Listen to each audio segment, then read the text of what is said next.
She was forced to marry a cold billionaire, but what happened on their wedding night left her and you shocked. She never expected it. Hi, my beautiful, precious, and deeply cherished family. It's your Mr. Peter. I come to you today not as a content creator, but as someone who loves you deeply.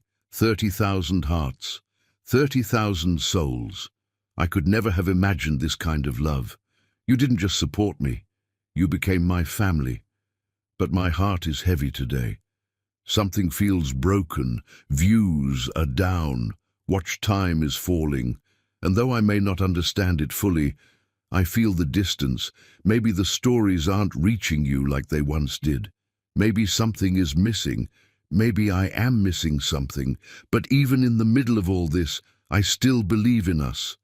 I believe in this family. I believe in love that doesn't vanish when things get quiet.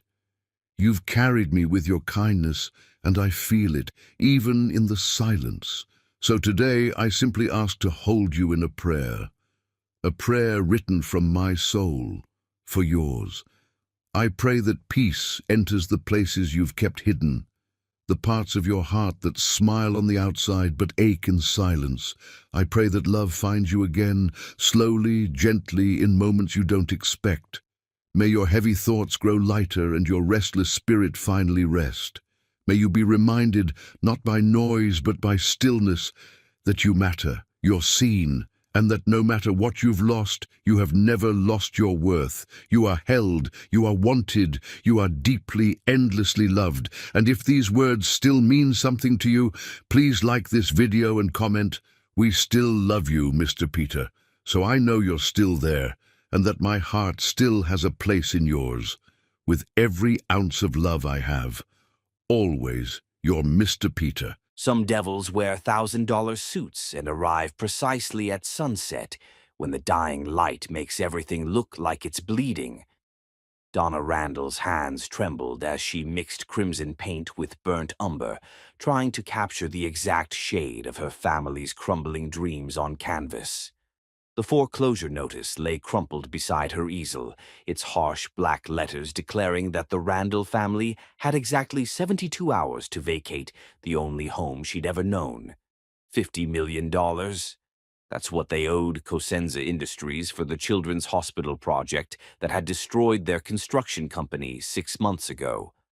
The doorbell rang at exactly 6:47 p.m., its melodic chime echoing through the half-empty house like a funeral dirge.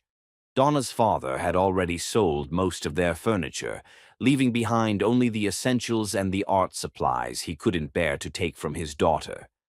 She heard hushed, urgent voices in the foyer, her father's defeated whisper and another voice, deep and controlled, that seemed to command the very air around it. "Donna," her father's voice cracked like breaking glass. "Please come downstairs. There's someone here to see you." She set down her brush, wiping paint-stained fingers on her worn jeans. Through the window, she could see a sleek black Bugatti Chiron parked in their driveway, its million-dollar frame looking obscenely out of place next to their rusty mailbox. Beside it stood two men in dark suits who looked like they could break bones with their bare hands. Joseph Cosenza was not what she'd expected. At 38, he possessed the kind of devastating masculine beauty that belonged on magazine covers. Sharp cheekbones that could cut glass, steel gray eyes that seemed to see straight through to her soul, and dark hair perfectly styled despite the evening breeze. His charcoal suit was clearly custom-made, probably costing more than her family's monthly expenses. But it was his stillness that unnerved her most.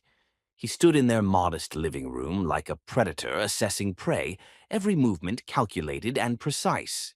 "Miss Randall," his voice was velvet over steel. "I'm Joseph Cosenza." She'd heard the name whispered in business circles and splashed across financial headlines. The pharmaceutical billionaire who'd built his empire from nothing, whose company controlled life-saving medications across 3 continents. Forbes estimated his net worth at $12 billion.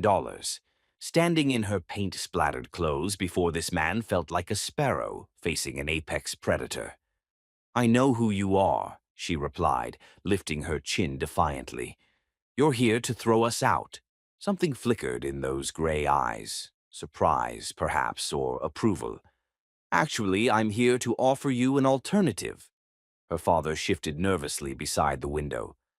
Donna, Mr. Cosenza has a proposition. Joseph's gaze never left hers. Your family's construction company was hired to build a children's hospital wing for Cosenza Industries. When your business partner embezzled $3 million and vanished, the project collapsed, leaving you liable for the entire $50 million contract failure, plus accumulated interest and legal penalties. Each word hit like a physical blow. The partner, Marcus Webb, had been her father's best friend since college. When he'd vanished with $3 million of project funds, he'd left the Randalls liable for the entire contract failure. However, Joseph continued, his voice softening almost imperceptibly, I'm prepared to forgive the entire debt under certain conditions. Donna's heart hammered against her ribs. What conditions? Marriage. To me. For 2 years. The words hung in the air like a death sentence. Her father made a strangled sound, but Donna felt the world tilt beneath her feet. This had to be some kind of joke, some cruel billionaire game she couldn't understand. You're insane, she whispered. I'm practical. Joseph moved closer, and she caught a hint of his cologne, something expensive and masculine that made her traitorous body respond despite her fear. I need a wife to access my trust fund. My grandfather's will requires marriage before my 40th birthday, or I lose controlling interest in Cosenza Industries. You need $50 million to save your family from financial ruin. Why me? The question escaped before she could stop it. For the first time, his perfect composure cracked slightly. His eyes drifted to the painting behind her, a work in progress depicting a broken family slowly healing together, their faces emerging from shadow into light. Because you understand brokenness, he said quietly, and perhaps healing. Donna's breath caught. She'd been working on that painting for months, unable to capture exactly what she wanted to express. How had this stranger seen it so clearly? The terms would be clearly defined, Joseph continued, his business mask sliding back into place. A contractual marriage lasting exactly 24 months. You would live in my estate but maintain complete personal autonomy. Separate living quarters. No physical intimacy required unless mutually desired. Your debt would be forgiven immediately, and your family would receive an additional $10 million for inconvenience. $10 million, enough to rebuild their business, pay off their remaining debts, and secure her parents' retirement. All for signing a piece of paper and living in a mansion for 2 years. What do you get out of this besides access to your trust fund? She asked. A wife who won't fall in love with me, he replied with brutal honesty. Someone who understands this is purely business. The casual cruelty of his words stung, but she sensed something deeper beneath them, a wound so old and deep that he'd built his entire life around protecting it. I need time to think. You have 30 seconds. His voice turned arctic. After that, I implement Plan B, which involves bankruptcy proceedings and criminal charges against your father for breach of contract. Her father made a sound like a dying animal. Donna's mind raced through their options. There weren't any. Bankruptcy would destroy what remained of their family's reputation. Her father's health was already failing from the stress. Criminal charges might kill him. But marriage to this beautiful, terrifying stranger. 2 years of her life traded for her family's survival. She looked at her father's hopeful, desperate face, then back at Joseph's impassive expression. In those steel-gray eyes, she glimpsed something that made her decision for her, a loneliness so profound it made her chest ache. I have conditions of my own, she said finally. Joseph's eyebrow arched elegantly. Name them. I continue my art, Full studio access and complete creative freedom. I won't be paraded around as arm candy at your business functions unless I choose to attend. And when the 2 years are up, we walk away clean. No complications, no strings attached. Agreed. He pulled a thick contract from his jacket. My lawyers have already prepared the paperwork. Of course they had. This man planned everything down to the smallest detail. She scanned the document quickly. It was exactly as he'd described, written in legal language but surprisingly fair, almost protective of her interests. Sign here. He produced an expensive pen, its weight substantial in her trembling fingers. As she wrote her name on the marriage contract, sealing her fate to a man she'd known for all of 20 minutes, Joseph spoke again. There's one more thing, Miss Randall. She looked up to find his gray eyes blazing with an intensity that made her stomach flutter.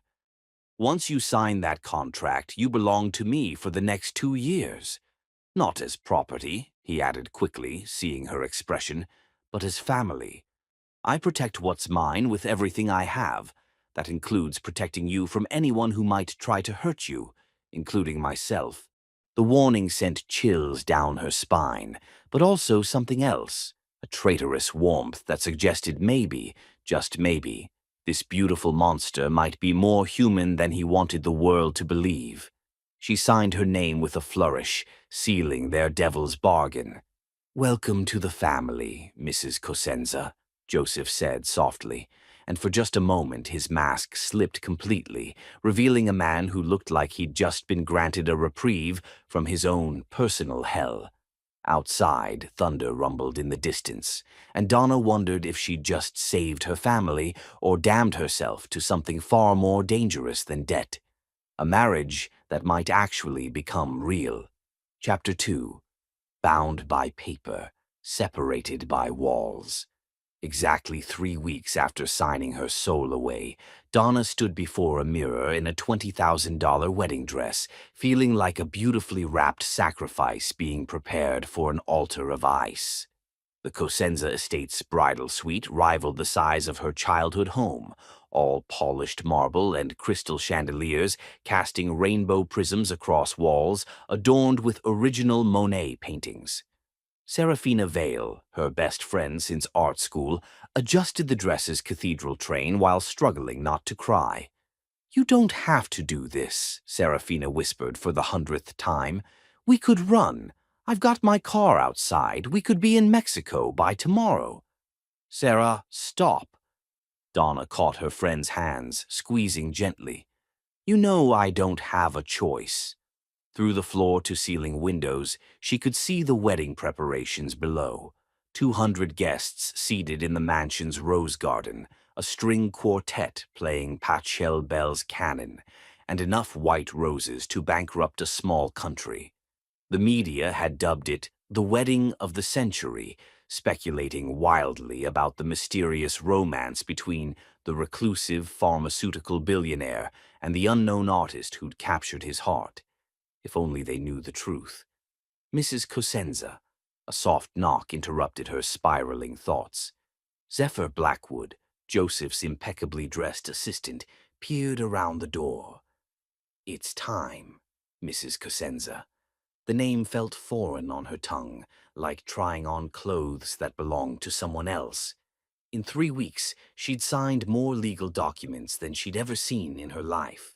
Prenups, NDAs, insurance policies that made her worth more dead than alive. Joseph had insisted on complete financial protection for her, even in the event of divorce or his death.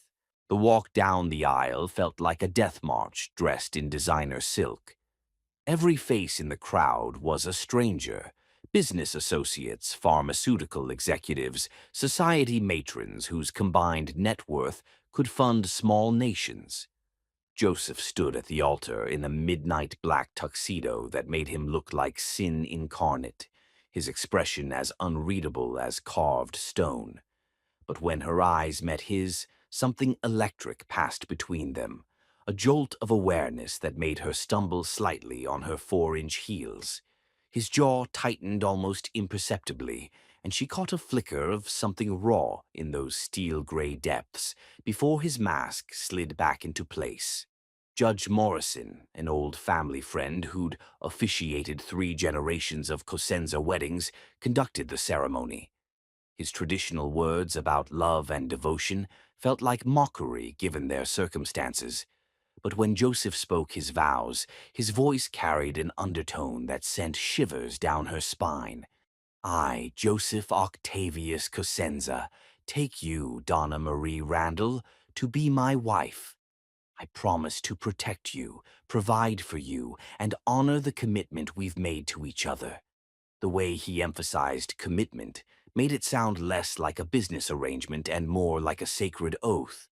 When it was her turn, her voice shook slightly. I, Donna Marie Randall, take you, Joseph Octavius Cosenza, to be my husband. I promise to stand beside you, respect our agreement, and— She hesitated, then added softly, try to understand the man behind the contract. Something shifted in his expression, surprise maybe, or vulnerability quickly hidden. When Judge Morrison pronounced them husband and wife, Joseph's hands were surprisingly gentle as he cupped her face for their first kiss. His lips were warm and firm against hers, the contact lasting exactly long enough to satisfy the photographer's expectations, but short enough to maintain the fiction that this was merely business. Except it didn't feel like business when his thumb brushed across her cheekbone, or when his eyes lingered on her lips as if memorizing their shape. The reception was a blur of champagne toasts and congratulations from people whose names she'd never remember. Joseph played the attentive groom perfectly, his hand never leaving the small of her back, his responses to well-wishers smooth and charming. But she noticed how his smile never reached his eyes, how his jaw tensioned whenever someone mentioned children or the future. Such a romantic story, gushed Cordelia Vanderberg, a pharmaceutical heiress whose diamond necklace could probably feed a small village.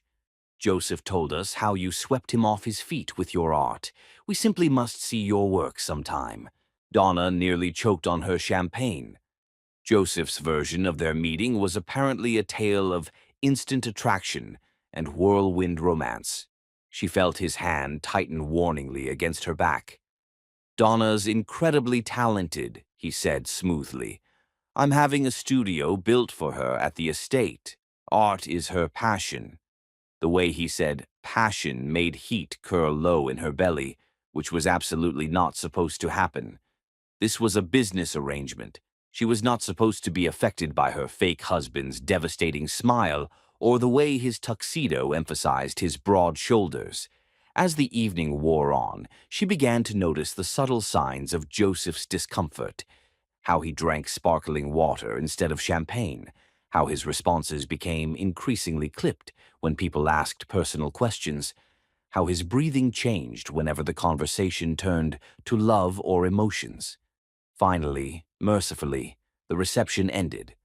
The last guest departed with air kisses and promises to lunch soon, promises Donna had no intention of keeping, and she found herself alone with her new husband in the mansion's grand foyer. The silence stretched between them like a chasm. Joseph loosened his bow tie, the simple gesture somehow more intimate than anything that had happened during their wedding night should be. Your room is in the East Wing, he said quietly. Zephyr will show you the way. You'll find everything you need. Clothes, toiletries, art supplies. If there's anything else you require, just ask the staff. Where will you be? The question slipped out before she could stop it. West Wing. We'll rarely cross paths unless we're both using the common areas. His tone was businesslike, but she caught something else underneath. Was that relief or disappointment? Zephyr appeared as if summoned, leading her through corridors lined with priceless artwork toward what would be her prison for the next 2 years. The East Wing was beautiful in an understated way, warm colors, comfortable furniture, and windows that overlooked the estate's private lake. This is your suite, Zephyr explained, opening double doors to reveal a space larger than her family's entire house. the bedroom, sitting area, and your private bathroom. Mr. Cosenza had the adjoining room converted into an art studio for you. Donna's breath caught as she stepped into the studio. Floor-to-ceiling windows provided perfect northern light.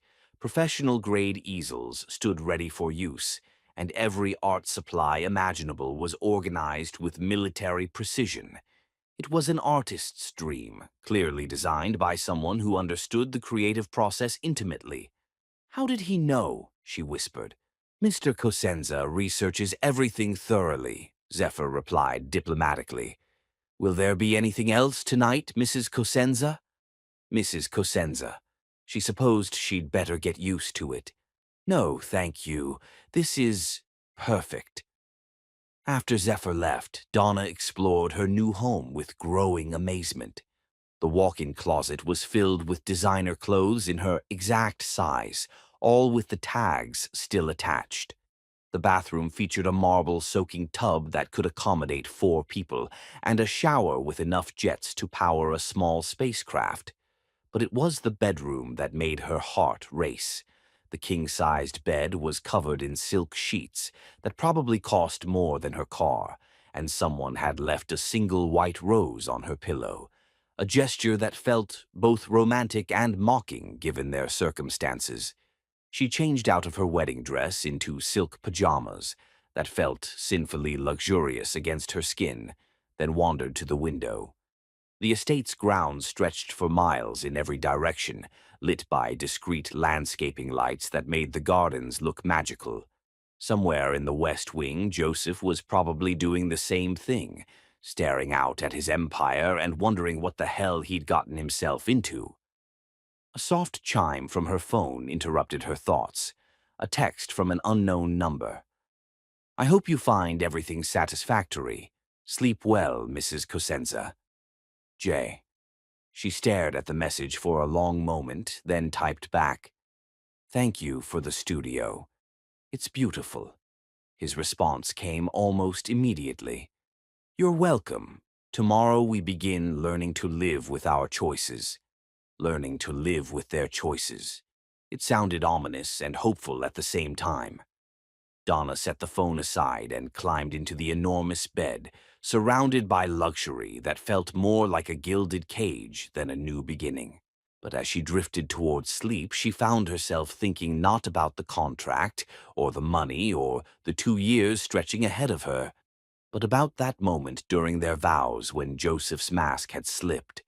For just an instant, she'd glimpsed something vulnerable and yearning in his eyes, something that suggested maybe, just maybe, this beautiful monster was as trapped by their arrangement as she was. Outside her window, the estate's security lights cast long shadows across the grounds, and Donna wondered if Joseph was lying awake too, thinking about the woman who'd just become his wife in name only, and whether 2 years would be long enough to discover who he really was beneath all that careful control. Chapter 3. Cracks in the Foundation. Mysterious gifts began appearing exactly 1 week after their wedding, the first set being Kolinsky sable brushes, so exquisite they belonged in a museum, left silently on her studio easel like offerings to an unknown god. Donna discovered them at dawn when she couldn't sleep and had wandered to her studio to lose herself in paint and canvas.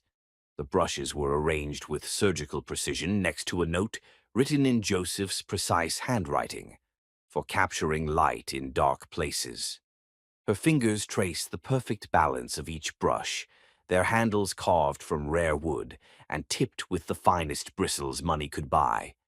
The set probably cost more than most people's annual salary, yet something about the gesture felt personal rather than ostentatious, as if he'd chosen each brush specifically for her hands. In the week since their wedding, she'd barely seen her husband except in passing. He left for his office before dawn and returned well after midnight, their paths crossing only in the mansion's common areas, where they exchanged polite nods like elegant strangers sharing a very expensive hotel. But the gifts kept appearing. The second day brought rare pigments from a centuries-old Italian supplier, ultramarine blue ground from lapis lazuli, vermilion red extracted from cinnabar, colors so pure they seem to glow with their own inner light.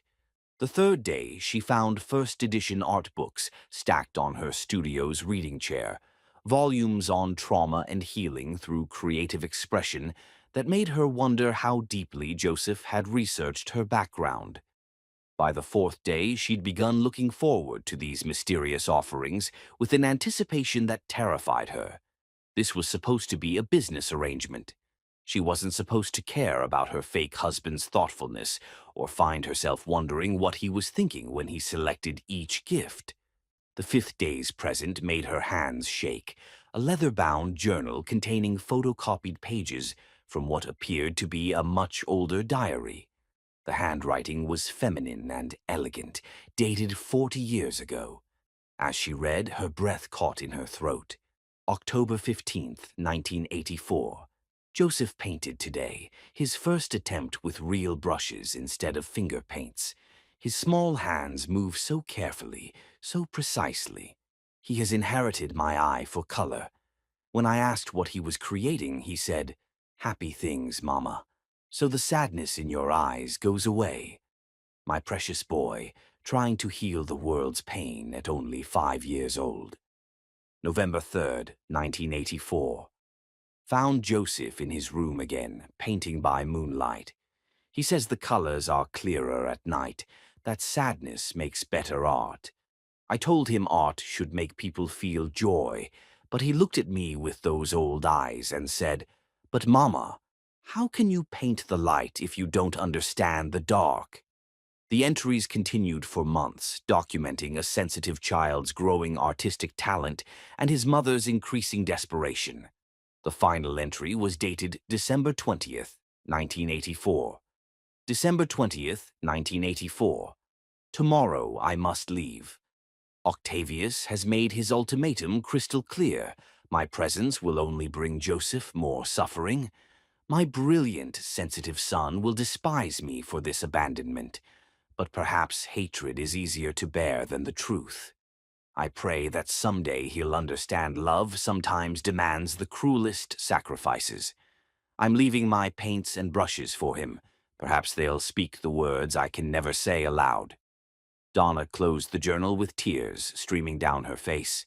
Joseph's mother hadn't abandoned him. She'd been forced to leave to protect him. The gifts, the studio, his apparent understanding of her art. Suddenly everything made heartbreaking sense. That evening, for the first time since their wedding, she sought him out. She found Joseph in his home office at nearly midnight, still wearing his suit from whatever business meetings had consumed his day. He was staring at a wall of monitors displaying global pharmaceutical markets, but his unfocused gaze suggested his mind was elsewhere entirely. "Thank you," she said quietly from the doorway. He turned and, in the blue glow of the computer screens, his face looked younger somehow, more vulnerable. For what? The brushes, the paints, the journal. She stepped into the room, noting how his body tensed as she approached. "Your mother's diary."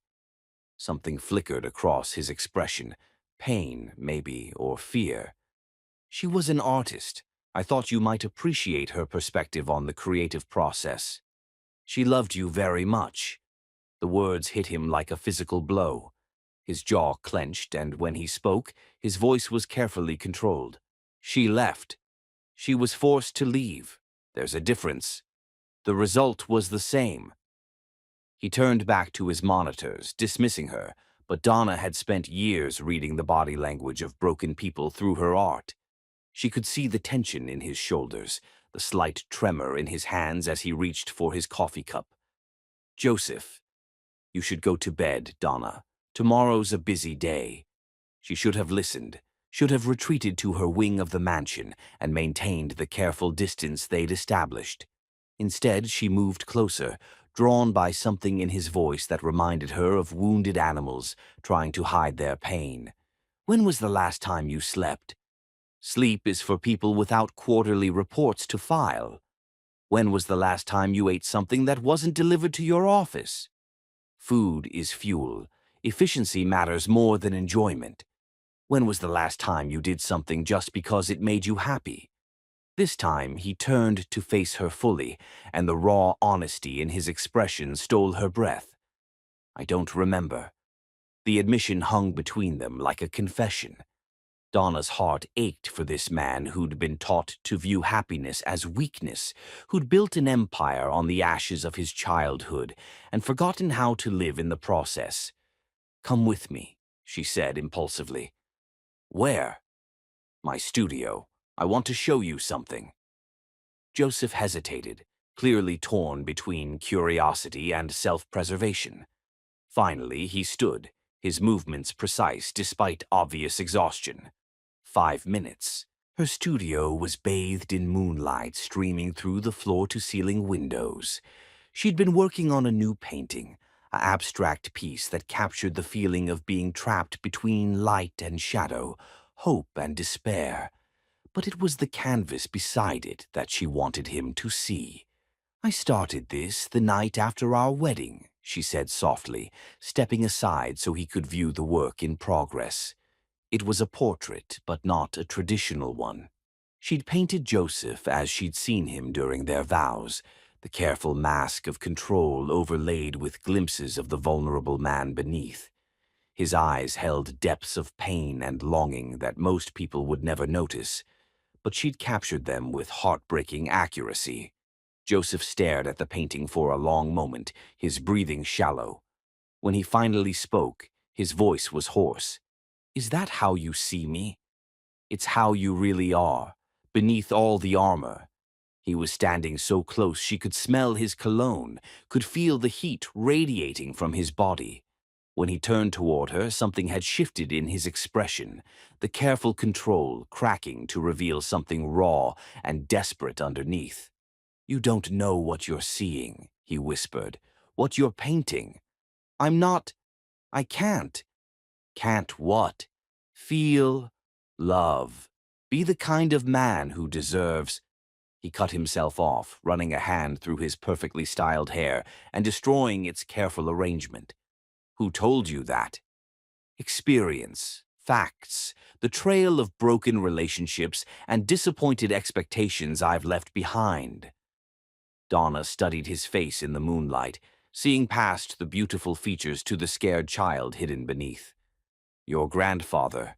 Joseph's entire body went rigid. "We don't discuss him. He's the one who taught you that emotions are weakness, that love is a liability, that you have to choose between success and happiness." Because he was right. The words came out harsh, defensive. "Look at my mother. She loved my father, and it destroyed her. Look at every business partner who's tried to use sentiment against me. Love is a weapon, Donna. In my world, showing weakness gets you killed. This isn't your grandfather's world anymore, isn't it?" He gestured around the opulent studio, the mansion beyond. "All of this exists because I learned his lessons, because I became exactly what he wanted me to become." "What did you want to become?" The question seemed to break something inside him. For a moment, his mask slipped completely, and she saw the lost little boy who'd painted happy things to stop his mother's tears. "An artist," he whispered. "I wanted to paint." The confession hung between them like a bridge across an impossible chasm. Without thinking, Donna reached for his hand, her fingers intertwining with his. He didn't pull away, but she felt the tremor that ran through him at the contact. "It's not too late. I haven't touched a brush in 30 years. Muscle memory is longer than that. And besides," she smiled softly, "you've been giving me all the right supplies. It's like you knew exactly what I needed." Joseph looked down at their joined hands, his expression unreadable. "This is dangerous, Donna." "What is?" "This. Whatever's happening between us. Our agreement was—" "I know what our agreement was." She stepped closer, close enough to see the silver flecks in his gray eyes. "But agreements can be modified." For a heartbeat, she thought he might kiss her. His gaze dropped to her lips, and the air between them crackled with electricity. Then his phone buzzed, shattering the moment like breaking glass. Joseph stepped back, his walls slamming into place with almost audible force. He glanced at the message and his expression turned arctic. "I have to go. Emergency board meeting." At midnight? Global markets don't sleep. He was already moving toward the door, the vulnerable man she'd glimpsed disappearing behind the billionaire's cold efficiency. "Thank you for showing me the painting." "Joseph, wait." But he was gone, leaving only the lingering scent of his cologne and the echo of a confession that changed everything. Donna stood alone in her moonlit studio, staring at the portrait that had somehow become a mirror reflecting truths neither of them was ready to acknowledge. Outside, she heard the growl of Joseph's Bugatti starting up, carrying him away from whatever had almost happened between them. But as she touched her lips, she could swear she still felt the ghost of a kiss that never came, and she wondered if the careful walls around Joseph Cosenza's heart might not be as impenetrable as he believed. After all, she'd always been particularly good at finding cracks in seemingly solid foundations. Chapter 4.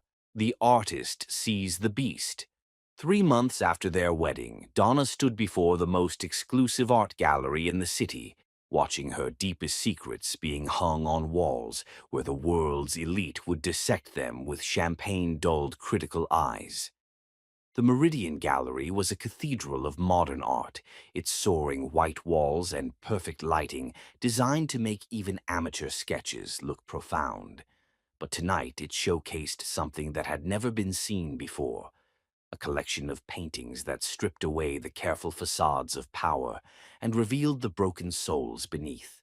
"Healing the Wounded" by Donna Cosenza, read the elegant placard beside the centerpiece, a massive canvas that dominated the gallery's main wall. The painting showed a figure shrouded in shadow, his face a study in controlled anguish, with fractures of light bleeding through the darkness around him. Anyone who knew Joseph would recognize him instantly, but they'd never seen him like this, vulnerable, haunted, achingly human. "Darling, this is extraordinary work," breathed Helena Morrison, the gallery's director, as she adjusted the lighting for the 100th time. "The emotional depth, the technical skill. It's like you've captured souls on canvas." The entire collection sold out within an hour of the preview announcement. Sold out to people who had no idea they were buying windows into her husband's carefully guarded heart. Donna's stomach twisted with a mixture of pride and terror. What had she done? Mrs. Cosenza? Zephyr appeared at her elbow, impeccably dressed as always, but tension radiating from his usually unflappable demeanor. "Mr. Cosenza has just arrived from Shanghai." Joseph had been in Shanghai for the past 2 weeks, finalizing a merger that would bring life-saving medications to Southeast Asian markets. They'd communicated only through brief, professional text messages about household matters and his travel schedule. She hadn't told him about the exhibition, hadn't warned him that his deepest vulnerabilities were about to be displayed for the entertainment of people who thought suffering was just another form of art. The gallery's main doors opened with a whisper of expensive perfume and hushed conversation as the evening's guests began arriving. Pharmaceutical executives, art collectors, society matrons who attended every significant cultural event in the city, the same crowd that had witnessed their wedding 3 months ago. But Donna's eyes found only one figure in the elegant sea of black tie attire. Joseph stood in the gallery's entrance like an avenging angel carved from marble, his midnight black tuxedo emphasizing the sharp lines of his face and the deadly stillness of his posture. He'd clearly come straight from the airport. There was a tension in his shoulders that spoke of 18-hour flights and jet lag, but his gray eyes were laser-focused as they swept the room. When his gaze found hers across the crowded space, the world seemed to stop. He moved through the crowd like a predator stalking prey, guests unconsciously stepping aside to clear his path. Donna's heart hammered against her ribs as he approached, his expression unreadable but his eyes blazing with an intensity that made her skin burn. "Donna, His voice was perfectly controlled, giving nothing away. I received Helena's invitation while I was in customs. Congratulations on your first exhibition. Joseph, I can explain. Can you? He stepped closer, close enough that she could see the silver flecks in his gray eyes, close enough to smell the familiar scent of his cologne mixed with something darker. Anger, maybe, or betrayal. Because I'm very curious to hear your explanation for this. He gestured toward the centerpiece painting, and Donna's breath caught. Standing before it now, with Joseph beside her, the resemblance was even more startling. She'd captured not just his physical features, but something deeper. The loneliness that radiated from him, even in crowded rooms. The carefully controlled pain that flickered behind his eyes when he thought no one was watching. I painted what I saw, she said quietly. You painted my soul without permission. The words hit like a slap, but before she could respond, a familiar voice interrupted them. Joseph, darling, you're back. Indira Thorne glided toward them like a predatory swan, her ice blue gown clinging to her model thin frame, and her platinum hair styled in a chignon that probably cost more than most people's monthly rent. I was just telling everyone about Donna's remarkable talent. Such insight into the human condition. Indira was everything Donna wasn't. Tall, elegant, born into pharmaceutical royalty. More importantly, she was Joseph's ex-fiancée, the woman who'd broken their engagement 2 years ago, citing irreconcilable differences that tabloids had speculated about for months. Indira. Joseph's voice carried no warmth. I didn't expect to see you here. Oh, I wouldn't miss supporting Joseph's new wife, Indira replied with a smile sharp enough to cut glass. Though I must say, darling, she turned to Donna, your work is quite revealing. Tell me, how does one capture such intimate details of a subject, such raw vulnerability? One would almost think you've seen Joseph at his most unguarded moments. The implication hung in the air like poison. Around them, other guests had begun to notice the tension, conversations quieting as curious eyes turned their way. Art requires observation, Donna replied carefully, refusing to be baited. And empathy. How artistic. Indira's laugh was crystalline and cruel. Though I suppose when one marries for money, intimate access comes with the contract. The blood drained from Donna's face. Beside her, Joseph went perfectly still, the kind of stillness that preceded violence. Careful, Indira. His voice was soft as silk and twice as deadly. You're speaking about my wife. Am I wrong? Indira's eyes glittered with malicious pleasure. Everyone knows this marriage is nothing more than a business arrangement. Joseph needed a wife to access his trust fund, and you needed... She looked Donna up and down dismissively. Financial salvation. How wonderfully transactional. You know nothing about our marriage, Joseph said, his hand settling possessively on the small of Donna's back. The touch burned through her dress, sending electricity racing along her spine. Don't I? I know you, Joseph, better than anyone. I know you don't believe in love, don't trust in forever. You told me yourself that emotions are weaknesses you can't afford. Indira stepped closer, her voice dropping to an intimate whisper. This little artist may have captured your image on canvas, but I captured your heart years ago, and we both know you're incapable of giving it to anyone else. The words hit their mark with surgical precision. Donna felt Joseph's hand tense against her back, felt the walls slamming back into place around him with almost audible force. If you'll excuse us, Joseph said icily, my wife and I have guests to attend to. But as he began to guide Donna away, Indira delivered her final strike. Tell me, Mrs. Cosenza, she called out with venomous sweetness, what happens when your 2-year contract expires? When Joseph no longer requires a wife to access his trust fund? Do you honestly believe this beautiful fantasy will survive harsh reality? Donna stopped walking. Around them, the gallery had gone silent, the cream of society holding their collective breath as they waited for the drama to unfold. She could feel Joseph's tension, could sense him preparing to extract them from the situation with minimal damage to their public facade. Instead, she turned back to face Indira with a smile that could have melted steel. "You want to know what I see when I paint Joseph?"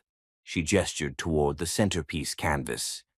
"I see a man who's spent so long protecting himself from people like you that he's forgotten what it feels like to be truly seen. I see someone who's convinced himself that love is weakness because the people who claim to love him used it as a weapon." Her voice carried across the silent gallery, every word crystal clear. "But mostly," she continued, moving closer to Indira, "I see a man who's capable of extraordinary tenderness when he thinks no one is watching, who leaves gifts for his wife not because he has to, but because he wants to see her smile, who reads art books until 3 in the morning, trying to understand her passion, who's learning, slowly and carefully, that maybe, just maybe, he deserves to be loved without conditions or contracts." The silence stretched for an eternity. Then, unexpectedly, applause began. First from Helena Morrison, then spreading through the crowd like wildfire. The elite of the city, notorious for their cold calculation, were actually moved by her defense of their marriage. Indira's perfect composure cracked for just a moment, revealing something ugly beneath the polished surface. "How touching. I wonder if you'll feel the same way when you discover exactly what kind of man you've married." Before anyone could respond, she swept from the gallery in a rustle of silk and barely contained fury, leaving behind only the lingering scent of expensive perfume and implied threats. The crowd gradually returned to their conversations, but Donna could feel the weight of curious stares. She just publicly declared her feelings for Joseph in front of 200 witnesses, and she had no idea how he felt about that. "Walk with me," Joseph murmured against her ear, his breath sending shivers down her spine. He led her through the gallery toward a quieter alcove, past paintings that depicted various stages of emotional healing and recovery. When they were finally alone, he turned to face her, and the expression in his gray eyes stole her breath. "Did you mean it?" His voice was rough, vulnerable in a way she'd never heard before. "Mean what?" "What you said about how you see me." Donna's heart clenched at the uncertainty in his tone. This powerful, brilliant man was asking if she truly saw worth in him beyond his money and status. "Every word," she whispered. Joseph stepped closer, close enough that she could see the fine lines around his eyes, the slight tremor in his hands as he reached up to cup her face. "I've been thinking about you," he admitted quietly. "Every day in Shanghai, every meeting, every moment I was supposed to be focused on business. I kept seeing your face, hearing your voice. It's driving me insane. Joseph, I don't know how to do this," he continued, his thumbs brushing across her cheekbones. "I don't know how to be a real husband, how to love someone without destroying them. But God help me. I want to try. With you." The admission hung between them like a promise and a prayer. Around them, the gallery buzzed with conversation and the clink of champagne glasses. But in their private alcove, the world had narrowed to just the two of them. "I want that too," Donna breathed. This time, when he leaned down to kiss her, there was nothing businesslike about it. His lips were desperate against hers, hungry and searching, as if he were trying to memorize the taste of her. She melted into him, her hands fisting in the lapels of his tuxedo as he backed her against the wall. When they finally broke apart, both were breathing hard. "Take me home," she whispered against his lips. Joseph's eyes darkened with promise. "Mrs. Cosenza, it would be my absolute pleasure." As they made their way toward the gallery's exit, Donna caught sight of their reflection in a darkened window. Joseph's arm around her waist, her head tilted toward his shoulder, both of them looking like what they'd pretended to be for months. a couple genuinely in love. But tonight, for the first time, it wasn't pretense. Tonight, the marriage contract had become something infinitely more dangerous and beautiful. A real relationship built on truth, passion, and the terrifying possibility that two broken people might actually be able to heal each other. The only question now was whether their newly discovered happiness could survive the shadows from Joseph's past that Indira had promised would come to light. Chapter 5: Ghosts and Revelations. The first thing Donna noticed when she woke up in Joseph's bed was that he painted in his sleep, his fingers moving against her bare shoulder in precise, deliberate strokes, as if her skin were canvas, and he was creating masterpieces in his dreams. Dawn light filtered through the floor-to-ceiling windows of the master bedroom, casting golden shadows across silk sheets that still held the musky scent of their lovemaking. 3 weeks had passed since the gallery exhibition, 3 weeks of Joseph slowly, carefully, letting her into his world. Not just the carefully curated public version, but the private man who read pharmaceutical research papers at breakfast and left coffee for her in the studio when she worked late into the night. Joseph's breathing was deep and even against her neck, his powerful arm anchored around her waist as if he were afraid she might disappear. In sleep, his face had lost its carefully controlled mask, revealing the vulnerability he fought so hard to hide during waking hours. "Good morning, Mrs. Cosenza," he murmured against her throat, his voice rough with sleep and desire. She smiled, turning in his arms to face him. "Good morning, husband." The word still felt new on her tongue, but not foreign anymore. Not since the night he'd carried her from the gallery to his bedroom and made love to her with a desperate tenderness that had left them both shaking. Not since he'd whispered against her skin that he was tired of pretending their marriage was just business.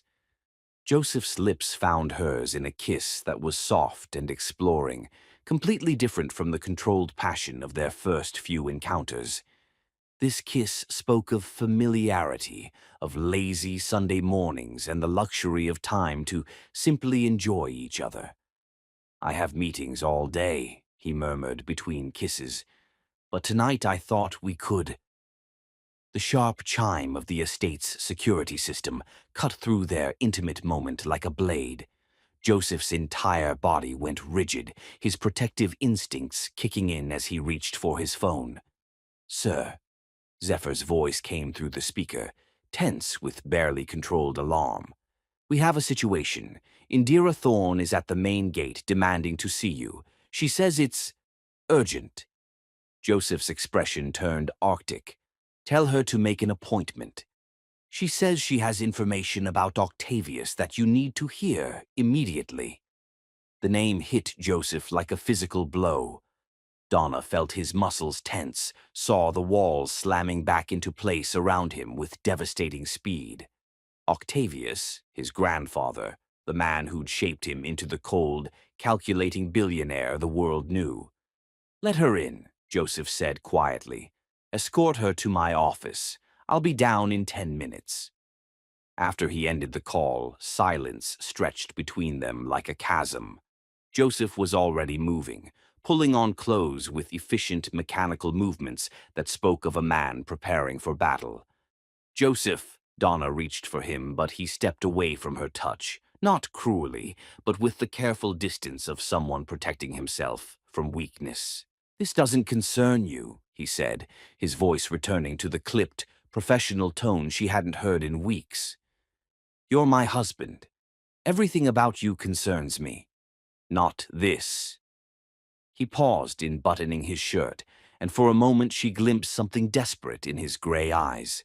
"Trust me, Donna, some ghosts are better left buried." 20 minutes later, Donna found herself pacing the east wing like a caged animal, unable to focus on painting or reading or anything that might distract her from the conversation happening in Joseph's office. She'd tried to respect his wishes, tried to stay away, but the look in his eyes when Zephyr mentioned Octavius had terrified her. She'd never seen Joseph truly afraid before. The sound of raised voices from the lower level finally broke her resolve. She slipped out of her suite and made her way toward the main staircase, moving as quietly as possible across marble floors that seemed designed to amplify every footstep. Lying to yourself if you think this little charade can last, Indira's voice carried clearly from the office, sharp with vindictive pleasure.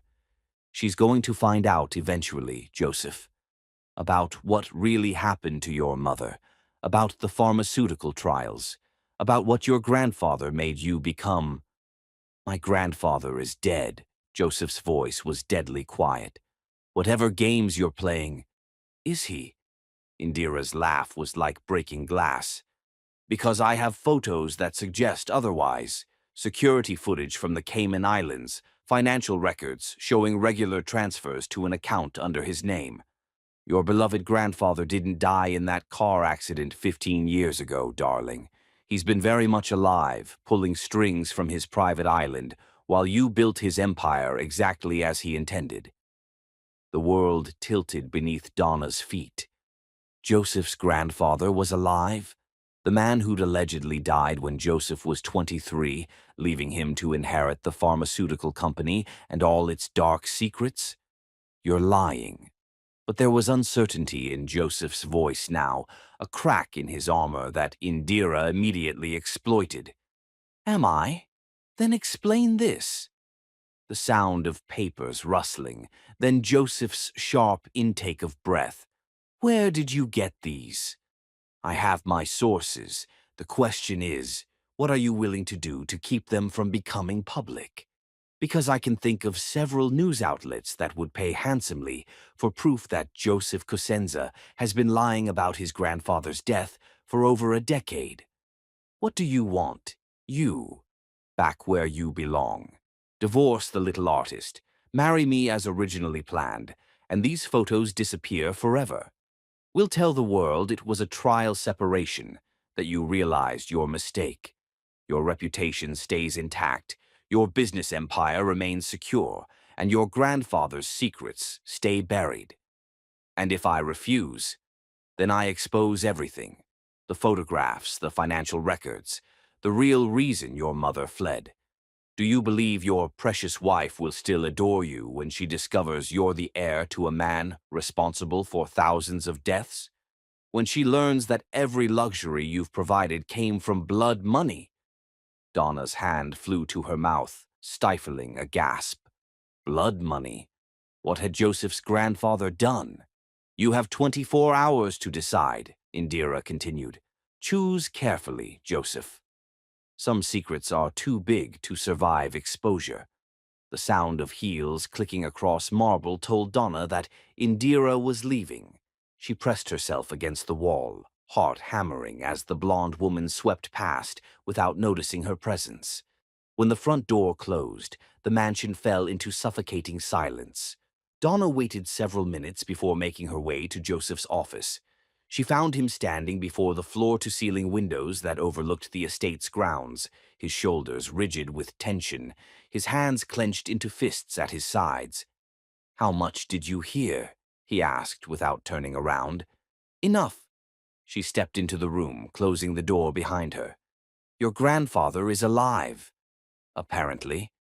His voice was hollow, defeated in a way she'd never heard before. "Joseph, look at me." "I can't." The admission was barely a whisper. "I can't face you knowing what you know now." "What exactly do I know?" He turned then, and the pain in his gray eyes nearly brought her to her knees. "That I'm exactly what Indira said, the son of a monster, a man who's built his entire life on a foundation of lies and blood money. Tell me about the pharmaceutical trials." Joseph's laugh was bitter, self-loathing. "What's to tell? My grandfather used poor communities in developing countries as test subjects for experimental drugs. When the trials went wrong, when people died, he covered it up, bribed officials, falsified reports, destroyed evidence. The fortune that paid for this house, for your art supplies, for our wedding, all of it came from human suffering. Donna's heart clenched, but not with disgust or fear, with understanding. And you've been trying to atone for it ever since. What? The affordable medication programs, the free clinics in underserved communities, the research grants for rare diseases that don't turn a profit. You've been using the pharmaceutical company to undo your grandfather's damage. Joseph stared at her as if she'd spoken in a foreign language. You don't understand. I knew. Not everything, but enough. I knew some of our early profits came from questionable sources, and I chose to look the other way because it was easier than facing the truth. You were 23 years old when your grandfather allegedly died. You were grieving and alone and trying to run a billion-dollar company. Of course you made mistakes. Mistakes? His voice cracked. People died, Donna. Children died because of trials my grandfather authorized, and I've spent 15 years profiting from their suffering. She moved toward him then, ignoring his instinctive step backward. And you've spent 15 years trying to save other children. The pediatric cancer research, the vaccine development programs, the global health initiatives, that's not blood money, Joseph. That's redemption. You don't know what I've done, what I'm capable of. I know you. She reached up to cup his face, forcing him to meet her eyes. I know you leave me coffee when I work late. I know you read to the children at the hospital wing we fund.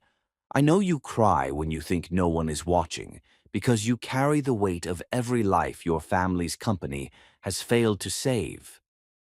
Indira was right about one thing, he whispered, his hands coming up to cover hers. You deserve better than this. Better than me. That's not your choice to make. 24 hours, Donna. That's how long we have before she destroys everything. The company, my reputation, your future. Our future, she corrected firmly. And I'm not going anywhere. You don't understand what exposure would mean. Congressional investigations, criminal charges, civil lawsuits that could drag on for years. They'd paint you as complicit, guilty by association. Then we fight back. With what? She has evidence, photographs, financial records. We have something better, Donna said, her voice growing stronger with conviction.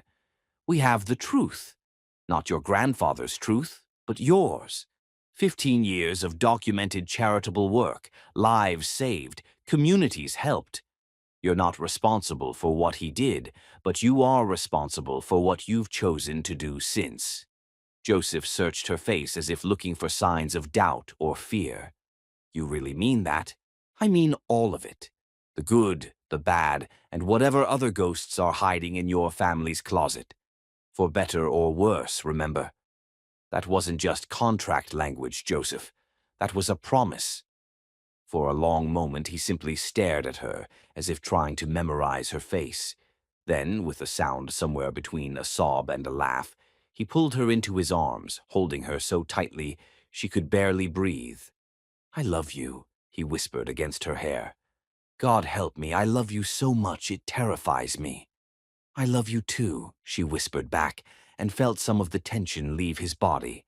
They stood there in the golden morning light, holding each other as if they could create a fortress against the world with just the strength of their connection. Outside, the estate's gardens bloomed with life and promise, but inside Joseph's office, they were planning for war. Because if Indira Thorne wanted to destroy their marriage, she was going to have to go through both of them. And Donna was discovering that when it came to protecting the man she loved, she was capable of fighting just as ruthlessly as any billionaire. Chapter 6. The Heart's Surrender.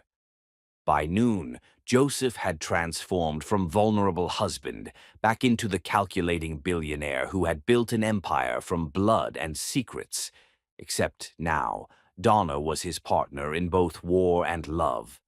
The mansion's formal dining room had been converted into a war room, its polished mahogany table covered with laptops, legal documents, and photographs that told a story 15 years in the making. Aurelius Kane possessed the sharp blue eyes and commanding presence of someone accustomed to boardrooms and congressional hearings. The supposed business rival was actually an undercover federal investigator who'd spent 3 years infiltrating the pharmaceutical industry's darkest networks. "Gentlemen," Aurelius said, his voice carrying the authority of someone accustomed to commanding boardrooms and congressional hearings, "and lady, we have 18 hours to dismantle Indira Thorne's blackmail operation before she goes public." Donna had been shocked when Joseph revealed that his supposed business rival was actually an undercover federal investigator who'd been working for 3 years to expose the pharmaceutical industry's darkest secrets. The hostile takeover attempts, the public feuds, all carefully orchestrated theater designed to get close enough to the real criminals. "The good news," Aurelius continued, pulling up files on his tablet, "is that we've been building a case against Octavius Cosenza for years. The bad news is that some of the evidence implicates companies and individuals we thought were clean." "Including mine," Joseph said quietly. "Including yours. But there's a significant difference between inheriting a corrupt empire and actively participating in its crimes. Your pharmaceutical reforms over the past decade have actually helped our investigation more than you know." Zephyr appeared in the doorway, his usually immaculate appearance slightly disheveled. "Sir, I've completed the financial audit you requested. The results are complicated." He handed Joseph a thick folder. As her husband scanned the documents, Donna watched his expression shift from resignation to confusion, to something that looked almost like hope. "This can't be right," Joseph murmured. "What is it?" Donna moved to read over his shoulder, her hand settling naturally on his back. "The blood money. It's gone. All of it." Joseph looked up at Zephyr in amazement. "According to this, every dollar generated from the illegal trials was donated to victim compensation funds starting in 2018. I authorized the donations, but I don't remember—" "You were having severe insomnia that year," Zephyr said gently. "Dr. Storm prescribed medication that affected your short-term memory. I took the liberty of executing the donations you'd discussed, but never formally authorized due to your condition." Donna's heart swelled with love and pride. Even in his darkest period, Joseph's conscience had driven him to make things right. "There's more," Aurelius said, pulling up another file. "We've been monitoring Octavius's communications from his Cayman Islands compound. He's not just alive. He's been actively trying to sabotage Joseph's reform efforts. The pharmaceutical pricing scandals, the safety violations at overseas facilities, even some of the hostile takeover attempts against Cosenza Industries. Octavius has been orchestrating them from behind the scenes." "Why?" Donna asked. "If Joseph is his grandson, why would he want to destroy him?" "Because I stopped being useful," Joseph replied, his voice hard with understanding. "When I started implementing ethical practices, when I began undoing his work instead of expanding it, I became a liability instead of an asset." "Which brings us to Indira," Aurelius said grimly. "She's not just an ex-fiancée with hurt feelings. She's been working for Octavius since before your engagement, Joseph. The breakup, the public humiliation, all part of a long-term plan to control you." The revelation hit like a physical blow. Donna saw Joseph's jaw clench, saw the muscle in his temple pulse with barely controlled rage. "She was gathering intelligence," Joseph said slowly, "about my business practices, my psychological weaknesses, your fear of abandonment," Donna finished softly. "That's why she left so publicly, so dramatically. She knew it would reinforce every fear you had about love being a weapon." "And it worked," Joseph admitted. "For 2 years I threw myself into work so completely that I nearly destroyed my health. If not for our marriage contract—" He trailed off, but Donna understood. Their arrangement had forced him to slow down, to remember that there was life beyond pharmaceutical profit margins and quarterly reports. The question now, Aurelius said, is how we handle tonight's deadline. We have enough evidence to arrest both Indira and Octavius, but you need more, Joseph interrupted. You need them to incriminate themselves, to provide evidence that will stick in court. Exactly, which is why I'm proposing something extremely dangerous. Aurelius turned his tablet toward them, revealing a detailed floor plan and surveillance photos. Octavius is flying in tonight for a clandestine meeting with Indira and several other pharmaceutical executives. We believe they're planning to launch a coordinated attack against multiple reform-minded companies, starting with yours. If we can get recordings of that meeting. You want me to wear a wire, Joseph said. I want both of you to wear wires. Donna, your presence would throw them off balance, make them say things they wouldn't reveal to Joseph alone. Absolutely not. Joseph's voice was arctic. I won't put her in danger. Joseph, Donna began, but he cut her off. You don't understand what these people are capable of, what my grandfather is capable of. Then tell me. The room fell silent. Aurelius discreetly busied himself with his files, giving them space for what was clearly going to be a deeply personal conversation. Joseph was quiet for so long that Donna thought he might not answer. When he finally spoke, his voice was barely above a whisper. When I was 8, I had a golden retriever named Sunny, my mother's parting gift before she vanished. Octavius tolerated the puppy for exactly 1 week. Then he showed me Sunny's bloodied collar and explained that attachments were vulnerabilities, that anything I loved would become a weapon against me. Donna's blood ran cold. Joseph. He didn't kill the dog, that would have been too obvious. He had it shipped to a research facility where it was used for pharmaceutical testing. When I cried, he made me watch the video footage of the experiments. All of them. Until I stopped crying, stopped reacting, stopped feeling anything at all. The casual cruelty of it took Donna's breath away. What kind of monster did that to a grieving child? I won't let him hurt you, Joseph continued, his hands clenching into fists. I won't give him another weapon to use against me. You already have, Donna said softly. What? Me. He already knows I'm your weakness. Running away won't change that.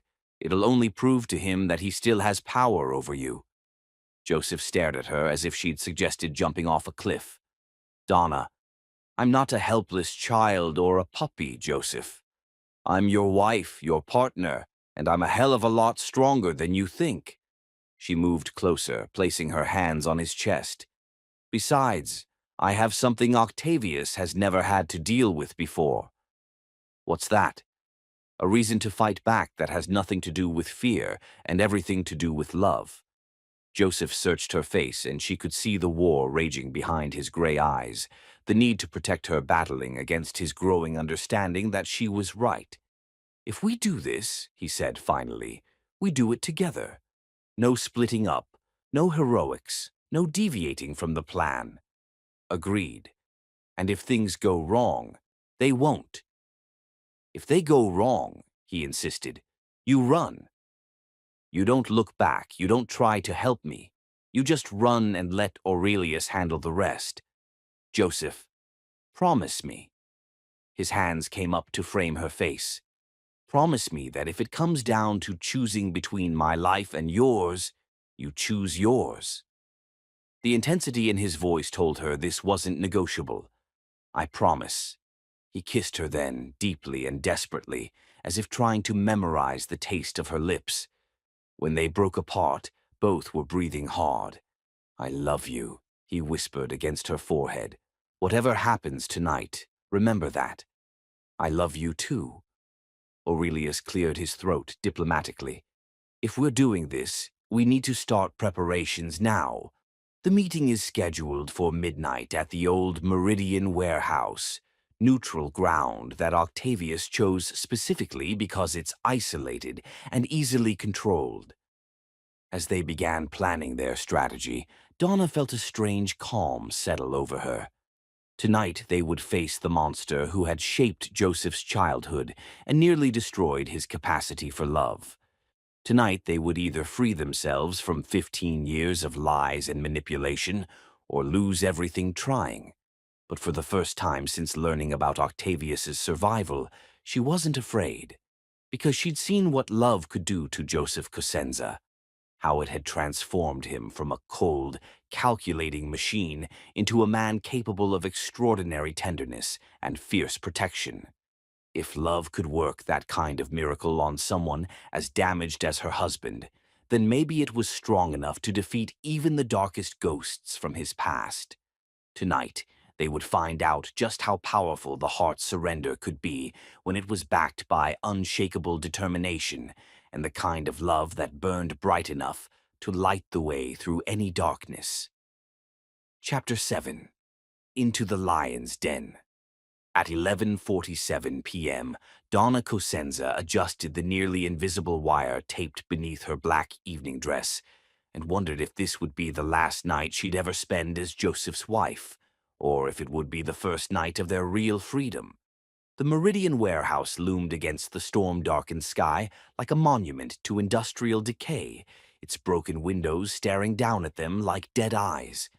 Joseph's hand found hers in the back seat of their armored Mercedes, his fingers intertwining with hers in a grip that spoke of desperation and determination in equal measure. "Remember," Aurelius's voice crackled through their earpieces from his surveillance van 2 blocks away. "We need them to incriminate themselves on record. Don't push too hard. Let Octavius's ego do the work for us." "Understood," Joseph replied, his voice steady despite the tension radiating from his body. The warehouse's main entrance was guarded by 2 men who looked like they could bench-press small cars.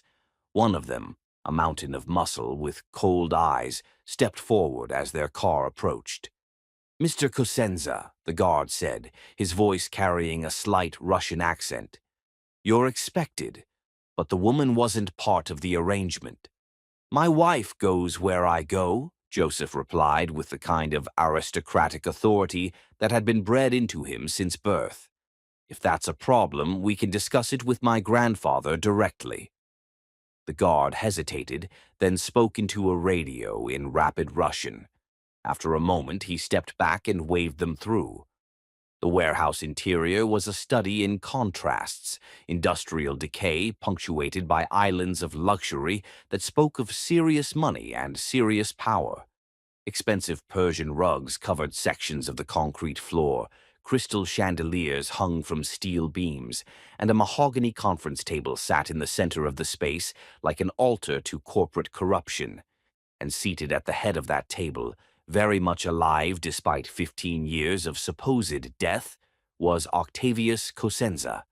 At 78, Octavius remained imposing, tall, silver-haired, radiating the kind of sharp intelligence that had built pharmaceutical empires and destroyed countless lives. His steel-gray eyes, so eerily similar to Joseph's, studied Donna with predatory fascination. "So," Octavius said, his voice carrying the cultured accent of old money and older cruelty, "this is the little artist who thinks she can tame my grandson." Donna felt Joseph's tension spike beside her, but she kept her expression neutral. "Mr. Cosenza, we meet at last." "Indeed we do." Octavius gestured to chairs across from him. "Please sit. We have much to discuss." As they took their seats, Donna noted the other figures in the shadows: Indira, beautiful and venomous in ice-blue silk, and 3 men she didn't recognize but whose expensive suits and predatory expressions marked them as pharmaceutical executives of the worst kind.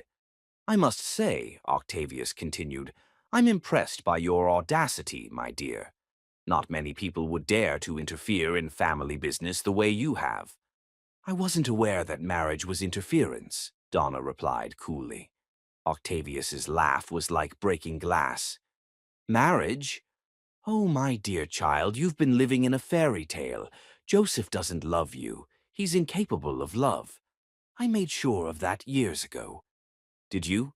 She tilted her head as if genuinely curious. Because the man I married seems remarkably capable of tenderness. Perhaps your training wasn't as effective as you thought. The temperature in the room seemed to drop 10 degrees. Octavius's eyes narrowed, and she caught a glimpse of the monster who had tortured a grieving 8-year-old boy into emotional submission. Joseph, Octavius said without taking his eyes off Donna. Control your wife. Her tongue is sharper than is healthy. My wife can speak for herself, Joseph replied, his voice carrying quiet steel.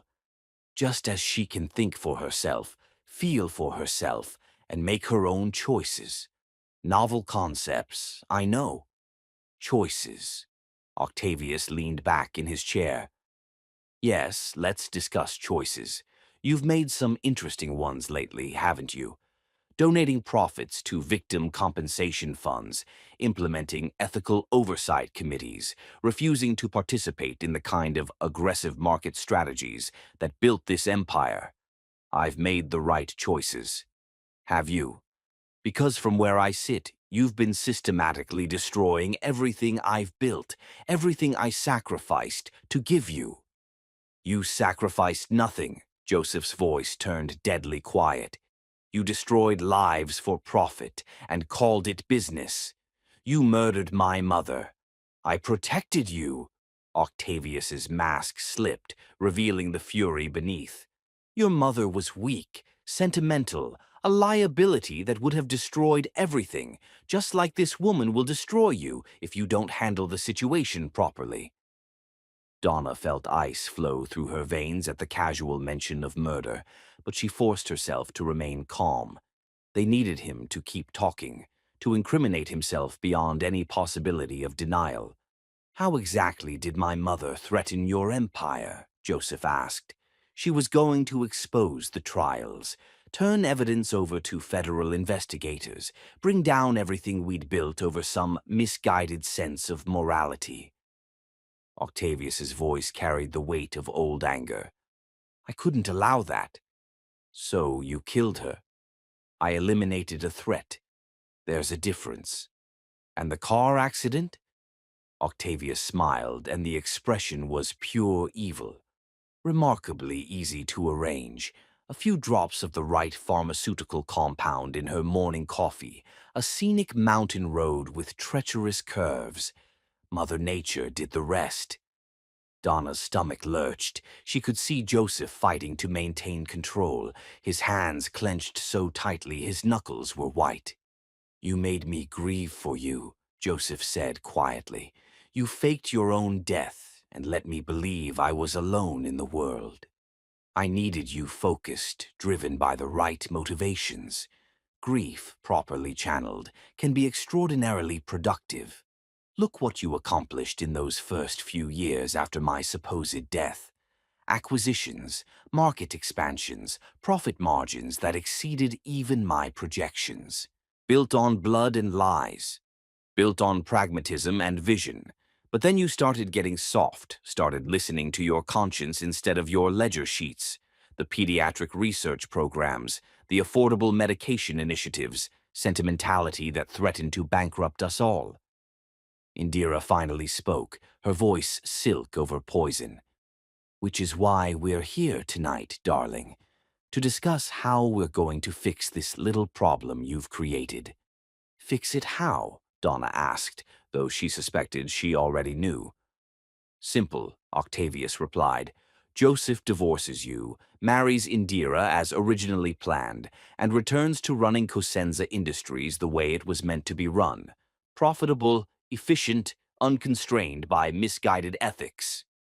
And if he refuses, then we release evidence showing that Joseph has been knowingly profiting from illegal pharmaceutical trials for 15 years. Congressional investigations, criminal charges, civil lawsuits that will destroy not just him but everyone associated with him. Octavius's eyes fixed on Donna with predatory satisfaction, including wives who might be considered complicit. You're forgetting something, Joseph said quietly. What's that? I'm not the same broken child you manipulated into submission.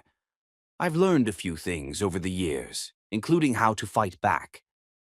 Joseph reached into his jacket, and for a heart-stopping moment, Donna thought he was going for a weapon.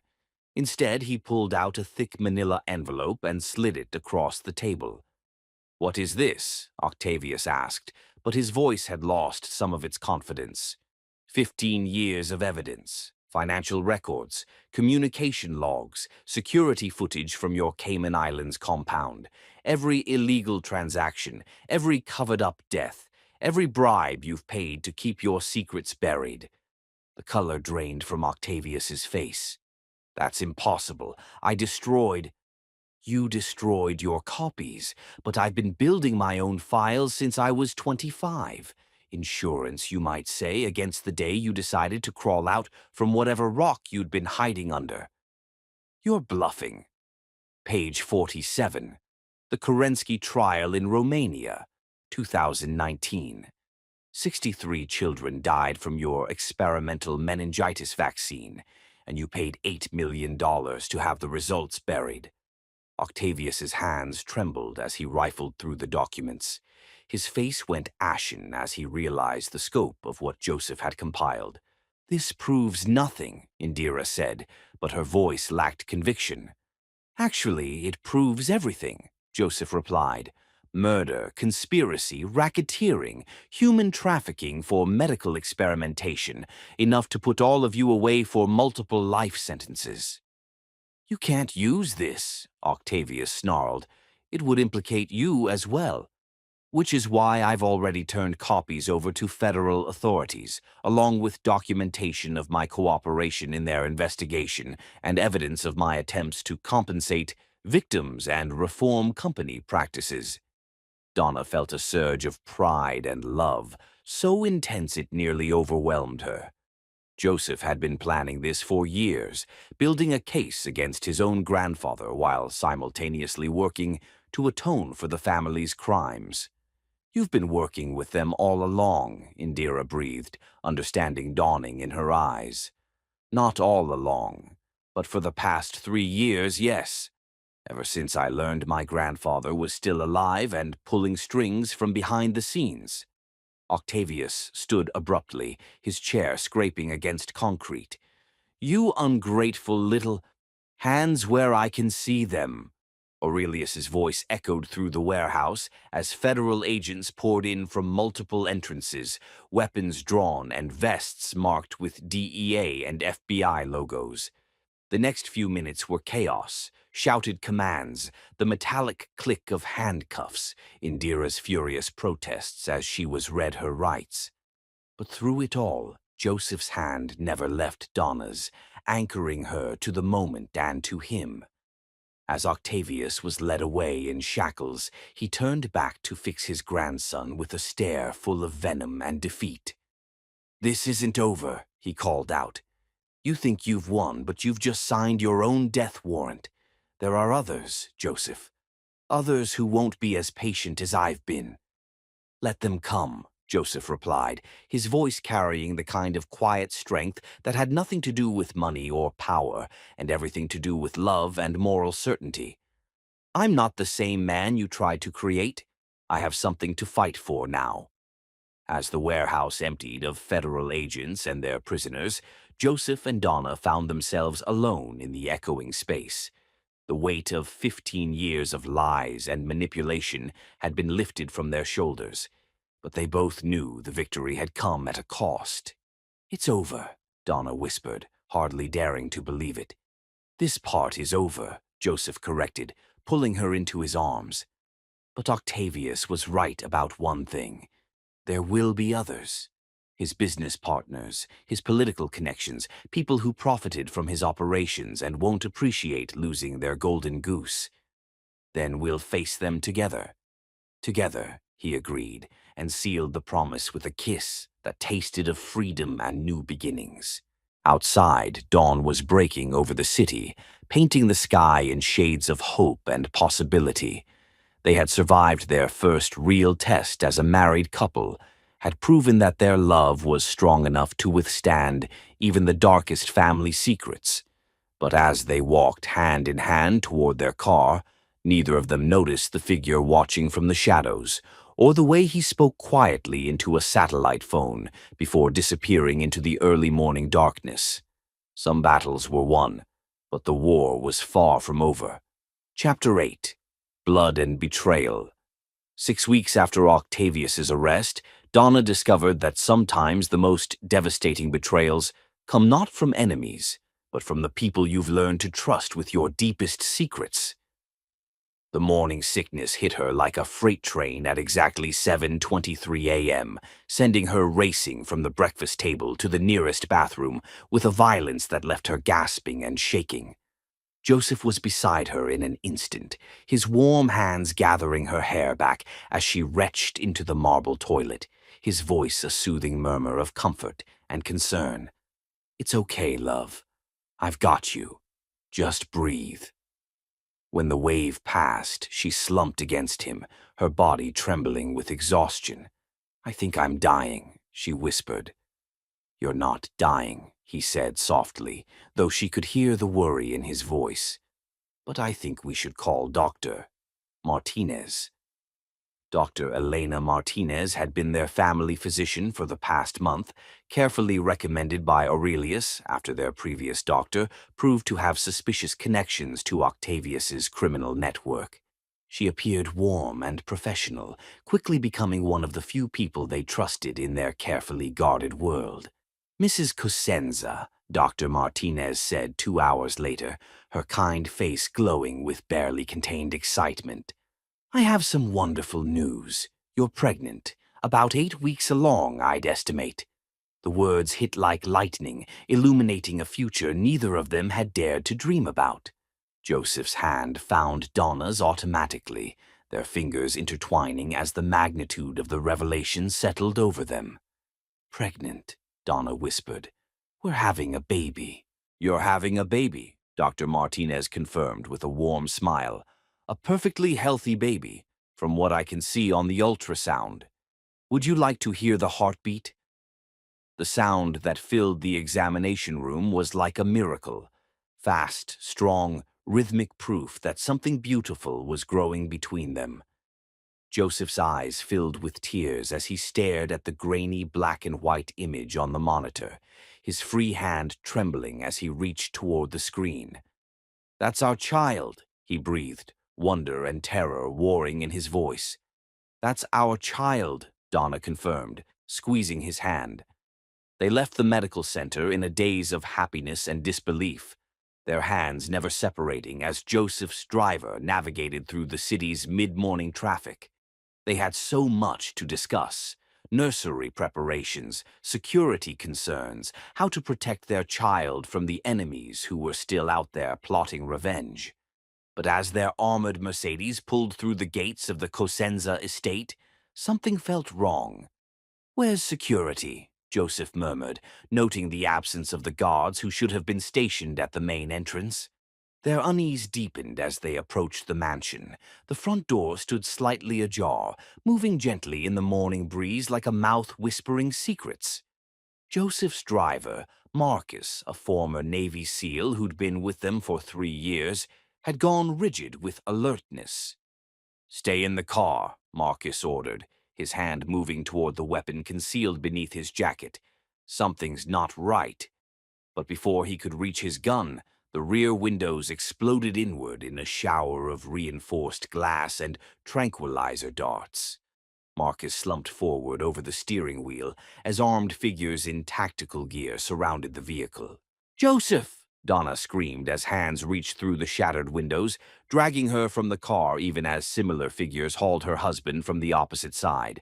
The last thing she saw before the dart in her neck took effect was Joseph fighting like a man possessed, his voice roaring her name with desperate fury as consciousness slipped away. When she woke, she was in hell. The warehouse was different from the one where they'd confronted Octavius, older, more decrepit, with rusted chains hanging from the ceiling and dark stains on the concrete floor that spoke of violence and death. She was zip-tied to a metal chair, her wrists already chafing from her struggles to break free. Across the room, Joseph hung from those ceiling chains, his face bloodied but his gray eyes blazing with undiminished fury. He was conscious, alert, and focused entirely on her. "Donna," he called out, relief flooding his voice. "Thank God. Are you hurt?" "I'm okay," she lied, though her head was pounding and her stomach churned with a combination of lingering nausea and terror for their unborn child. "How touching," a familiar voice purred from the shadows. The happy couple, reunited at last. Dr. Elena Martinez stepped into the light, but she was nothing like the warm, caring physician who had delivered their wonderful news just hours earlier. This woman was cold, calculating, with dead eyes that belonged to someone who had seen too much suffering and enjoyed it too much. "You," Joseph breathed, understanding and fury blazing in his voice. "You've been working for them all along." "Not for them, darling. With them. I've been Octavius's inside person for 5 years, keeping track of his enemies and their weaknesses." She smiled, and the expression was pure evil. "Did you really think your grandfather would go to prison quietly? Did you think there wouldn't be consequences for your betrayal?"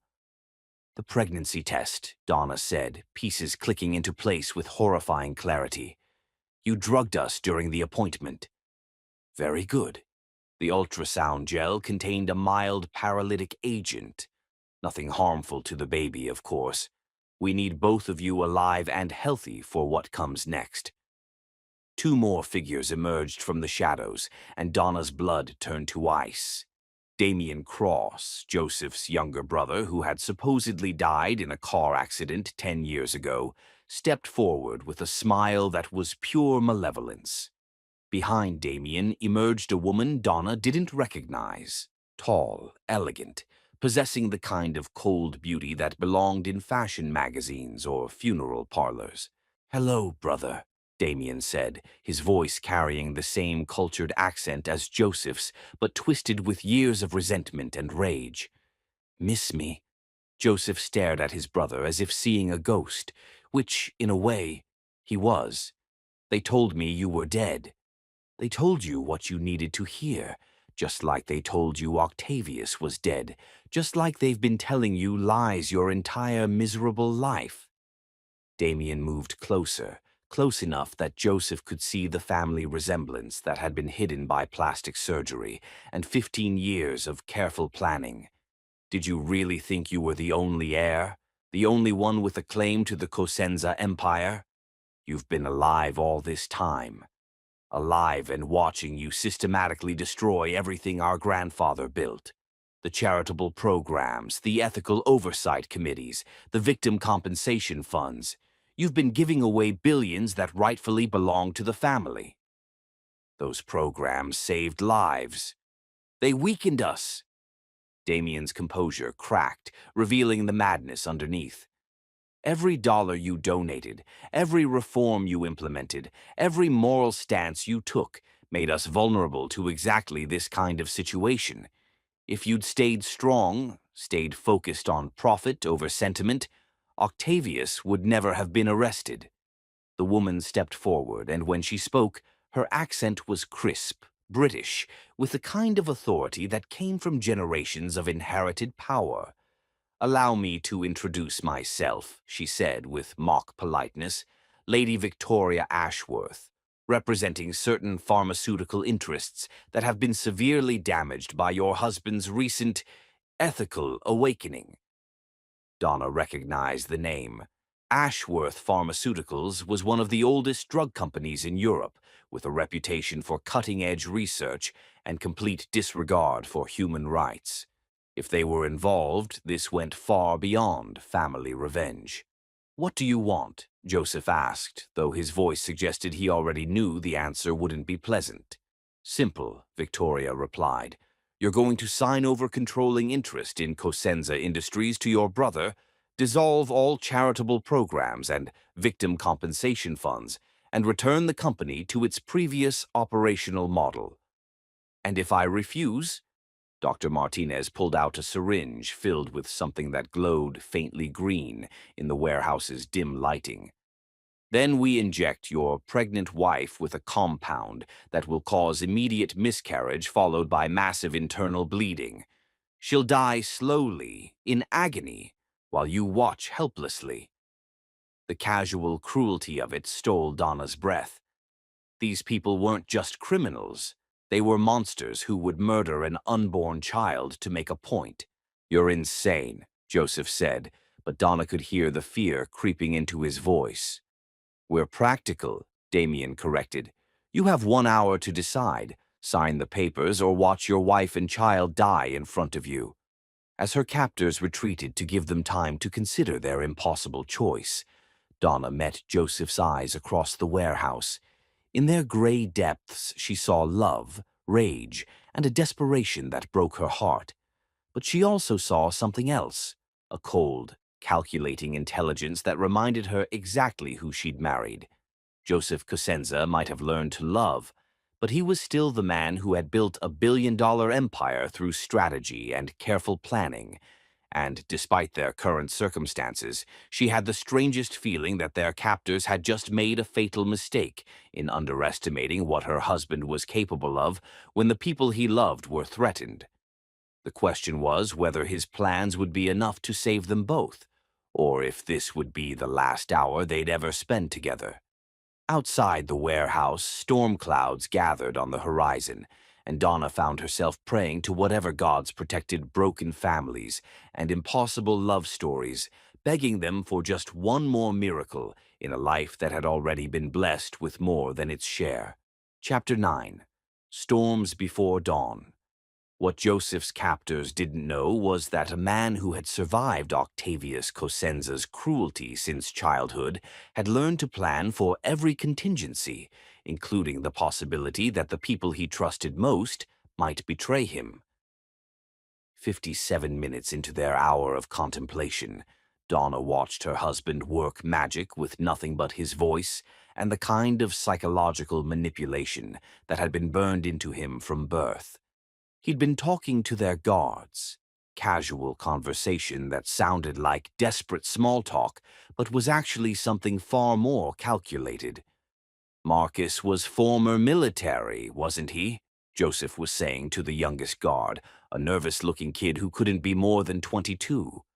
"Navy SEAL, I think. Probably had family in the service." "Yeah, so?" the guard replied, but Donna could hear uncertainty creeping into his voice. "Marcus served in the Navy SEALs," Joseph continued conversationally. "He has a 6-year-old daughter with cerebral palsy, medical expenses that run $30,000 monthly.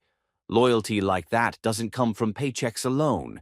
It comes from helping families in crisis." "What's your point?" "My point is that Marcus isn't as unconscious as you think he is. And right about now, he's probably wondering why the tracking devices in our phones went dark at exactly the same time our security detail disappeared." The guard's hand moved instinctively toward his radio, and that's when everything went to hell. The warehouse's main entrance exploded inward in a shower of splintered wood and twisted metal as Marcus's armored Mercedes crashed through like an avenging angel. Behind it came federal vehicles, black SUVs with DEA and FBI markings that surrounded the building with military precision. "Down! Everyone down!" Aurelius Kane's voice boomed through a megaphone as tactical teams poured through every entrance. In the chaos that followed, Donna saw Joseph break free from his chains with movements that spoke of hidden lockpicks and careful preparation. He'd been working on his restraints the entire time, using their captors' psychological games as cover for his own escape preparations. "Donna!" he shouted, racing toward her as gunfire erupted around them. But Damien was faster. Joseph's brother intercepted him halfway across the warehouse, and the two men crashed into each other with bone-jarring force. They fought like animals. No technique, no artistry, just pure savage fury fueled by 15 years of lies and resentment. "You destroyed everything," Damien screamed as they rolled across broken concrete, each trying to gain the advantage. "Everything grandfather built, everything our family stood for." Our family stood for murder. Joseph managed to pin his brother's gun hand, preventing him from getting a clear shot. For exploitation and cruelty and... Dr. Martinez appeared behind Donna's chair with the glowing syringe, her face twisted with rage and desperation. If I can't have the company, I'll at least have the satisfaction of watching you suffer. She raised the needle toward Donna's neck, and time seemed to slow to a crawl. Donna could see Joseph's eyes widen with terror, could hear his voice roaring her name with desperate fury. She closed her eyes and braced for the pain. The gunshot was impossibly loud in the enclosed space. When Donna opened her eyes, Dr. Martinez was crumpling to the ground, the syringe spinning away across the concrete floor. Behind her stood Evangeline Storm, Joseph's ex-fiancée and therapist, holding a smoking pistol with steady hands. "Nobody hurts my patients," Evangeline said calmly, as if she shot people every day instead of helping them work through their emotional trauma. "Evangeline?" Joseph stared at her in shock, momentarily distracted enough for Damien to break free and scramble for his weapon. "I've been working with Aurelius for 6 months," she explained quickly, moving to cut Donna's restraints. "Ever since we realized how deep this conspiracy went. Are you hurt?" "The baby is fine. I switched out Martinez's syringe yesterday when we realized she was compromised. That's just saline solution." Relief flooded through Donna with such intensity that she nearly collapsed. Their child was safe. Whatever else happened, their baby was going to be okay. But the danger wasn't over. Lady Victoria Ashworth had produced a pistol from somewhere and was advancing on them with the kind of cold precision that suggested military training. Around them, the warehouse echoed with gunfire as federal agents battled the remaining guards in a deadly game of cat and mouse. "Drop your weapons," Victoria commanded, her gun trained on Donna's chest. "All of you, or Mrs. Cosenza dies right here, right now." Evangeline hesitated, torn between compliance and the knowledge that surrendering would likely mean death for all of them. "Do it," Joseph said quietly, his hands raised in surrender. "She means what she says." As Evangeline lowered her weapon, Joseph caught Donna's eyes and mouthed 3 words that sent chills down her spine. "Trust me. Run." Before she could ask what he meant, he was moving, not toward Victoria or away from her, but directly toward the warehouse's electrical panel. Understanding hit Donna like lightning, and she threw herself backward off her chair, just as Joseph ripped the main power cables from the wall. The warehouse plunged into absolute darkness. In the chaos that followed, screaming, gunfire, the crash of people running into invisible obstacles, Donna felt strong hands grab her arms and pull her toward what she hoped was safety. "This way," Aurelius's voice in her ear, barely audible over the mayhem.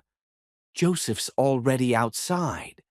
They stumbled through the darkness, guided by emergency lighting from the federal vehicles outside. As they burst through a side exit, Donna's eyes adjusted enough to see Joseph standing beside an ambulance, his face bloodied but his gray eyes blazing with relief as he saw her. "Donna!" He caught her as she stumbled, his arms wrapping around her with desperate intensity. "Thank God. Are you—" "I'm okay. We're okay." She pressed her face against his chest, breathing in the familiar scent of his cologne mixed with sweat and fear. "The baby's fine. I know. Evangeline told me about switching the syringe." His hands cupped her face, thumbs brushing away tears she didn't realize she'd been crying. "It's over, love. They're all in custody." "All of them?" "Damien, Victoria, the guards, everyone except Dr. Martinez." His expression darkened. "She didn't make it." Donna felt a complex mix of emotions at that news, relief that the threat was gone, but sadness that it had come to violence. "Evangeline is fine. Aurelius is debriefing her now." Joseph's voice carried a note of gratitude and something that might have been closure. I owe her my life. Our lives. You owe her a thank you card, Donna corrected with exhausted humor. Maybe a nice fruit basket. That startled a laugh out of him, the first genuine laughter she'd heard from him in hours. A fruit basket. I'll remember that. As EMTs checked them both for injuries and federal agents processed the crime scene, Donna found herself thinking about how much their lives had changed in the space of a single day. This morning, they'd been a married couple planning for their first child. Tonight, they were survivors of a conspiracy that had almost cost them everything. Joseph, she said as they sat in the back of the ambulance, his arm around her shoulders and her hand resting protectively on her still flat stomach. Yes. Next time someone offers to be our family doctor, maybe we should do a more thorough background check. Next time, he said solemnly, we're only trusting people who've already taken bullets for us. That's a very short list. I prefer it that way. As they drove toward the hospital for a thorough examination, both for Donna's pregnancy and to ensure they hadn't been poisoned or injured during their captivity, she reflected on the strange turn their lives had taken. 6 months ago, she'd been an unknown artist struggling to save her family from bankruptcy. Now she was the pregnant wife of a billionaire pharmaceutical executive, having survived kidnapping, betrayal, and multiple murder attempts. Do you think it's over? She asked quietly. Really, over this time? Joseph was quiet for a long moment, his hand coming to rest over hers on her stomach. Octavius is in federal prison. Damien and Victoria will join him there. The pharmaceutical conspiracy that's been operating for decades is finally exposed. That's not what I asked. I know. He sighed, and she could hear the exhaustion in his voice. There will always be enemies, Donna. People who want what we have, who resent what we've done, who think they can profit from our suffering. But the big threats, the existential ones, yes, I think those are over. Good, she said firmly, because I'm too tired for any more dramatic rescues. From now on, our biggest crisis should be choosing nursery colors. What colors are you thinking? She considered this seriously. Something hopeful. Something that says this child is going to grow up surrounded by love and safety and all the second chances we never had. That sounds perfect, Joseph murmured, pressing a kiss to the top of her head. Absolutely perfect.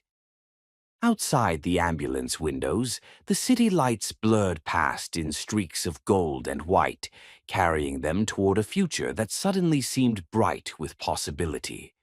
They'd survived the worst their enemies could throw at them, and they'd done it together. Now all that remained was the beautiful, terrifying, wonderful work of building a family and learning to live happily ever after. Chapter 10. Miracles times 3. 7.5 months later, Donna Cosenza stood before the bathroom mirror at 3:17 a.m., watching her husband's reflection as he slept peacefully in their bed, and wondered how much longer she could hide the fact that their lives were about to change in ways they'd never imagined. The pregnancy had been filled with surprises, from the persistent morning sickness to Joseph's endearing habit of reading pharmaceutical research about fetal development to her expanding belly. But the greatest shock came at their 20-week ultrasound, when Dr. Sarah Chen, extensively vetted, with security clearances rivaling cabinet members, had grown unusually quiet while examining the monitor. Is everything okay? Joseph had asked, his hand gripping Donna's with the kind of tension that spoke of too many recent traumas. Everything is... well, it's remarkable, actually. Dr. Chen had turned the monitor toward them with the expression of wonder and professional amazement. You're having triplets, 2 boys and a girl, all developing perfectly. The silence that followed was deafening. Triplets, Joseph had repeated, as if the word were in a foreign language. 3 babies, Donna had whispered, staring at the ultrasound screen where 3 distinct heartbeats pulsed like tiny miracles. 3 babies, Joseph had confirmed, and then promptly fainted. Now, as Donna watched the man who had survived childhood trauma, corporate warfare, and multiple assassination attempts sleep with the peaceful expression of someone who'd found genuine happiness, she smiled at the memory. He'd recovered quickly from his fainting spell, of course, and had spent the subsequent months preparing for their expanding family with the kind of obsessive attention to detail that had made him a billionaire. The nursery had been transformed into something that looked like a combination of an art gallery and a high-tech command center. 3 cribs crafted by Italian artisans sat beneath original paintings Donna had created during her pregnancy, soft, dreamy works that captured the wonder and terror of bringing new life into a world that could be both beautiful and dangerous. Joseph had insisted on security systems that could detect a mosquito landing on the windowsill, while Donna had fought for the simple comfort of handmade quilts and the rocking chair that had belonged to her grandmother. But tonight, as another contraction gripped her swollen belly with breathtaking intensity, Donna realized that all their careful planning might not matter, because these babies had apparently inherited their father's impatience and were arriving 3 weeks ahead of schedule, in the middle of a thunderstorm that had knocked out power to half the city. "Joseph," she called softly, gripping the bathroom counter as another wave of pain rolled through her. He was awake instantly, those gray eyes alert and focused, despite having been deep in sleep moments before. "What's wrong?" I think, I think it's time." The next hour was a blur of controlled chaos. Joseph calling Dr. Chen, Zephyr coordinating with the hospital, Marcus preparing the armored vehicles for emergency transport through storm-lashed streets. But as they reached the mansion's main foyer, ready to leave for the hospital, Donna doubled over with a contraction so intense it stole her breath. "We're not going to make it," Dr. Chen said grimly, having arrived within 20 minutes of Joseph's call. She'd examined Donna quickly and efficiently, her expression growing more concerned by the moment. "The babies are coming now. All of them." "What do you mean, now?" Joseph's voice carried the edge of panic he'd been fighting all evening. "I mean, Mrs. Cosenza is in active labor with the first baby crowning. We need to prepare for delivery here, immediately." The estate's master bedroom was transformed into an impromptu delivery room with startling efficiency. Joseph's security team cleared the space while household staff gathered towels, hot water, and medical supplies from the first aid stations Joseph had insisted on installing throughout the mansion. Dr. Chen worked with calm professionalism, but Donna could see the concern in her eyes.